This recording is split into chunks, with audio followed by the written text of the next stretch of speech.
So இப்போ hot chat வந்துருக்குது. அடுத்தடுத்த ஐட்டம் வரும். இப்போ நம்ம இதை கம்ப்ளீட் பண்ணிவிடுவோம். ஸோ இது எப்படி இருக்கு? செம்மையாக இருக்குது.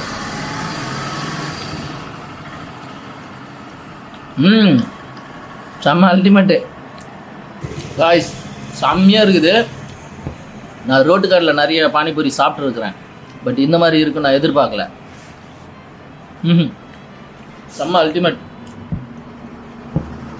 நிறைய பானிபூரி லவர்ஸ், நீங்கள் எப்போவுமே ஒரே பிளேஸில் சாப்பிட்டு உங்களுக்கு போர் அடிச்சிருக்கும், வாய்ப்பு இருக்குது. இந்த இடத்த கொஞ்சம் கண்டிப்பாக வந்து விசிட் பண்ணுங்கள். நிறைய வெரைட்டிஸ் இருக்குது. கிட்டத்தட்ட ஒரு 7-8 வெரைட்டிஸ் இருக்குது. அது மட்டும் இல்லை, இங்கே வந்து ஸ்நாக்ஸ் ஐட்டம் நிறைய இருக்குது. காஃபி இதெல்லாம் பேக் சைடு பார்த்தீங்கன்னா டீயே. ஐயா ஒரே நிமிஷம்.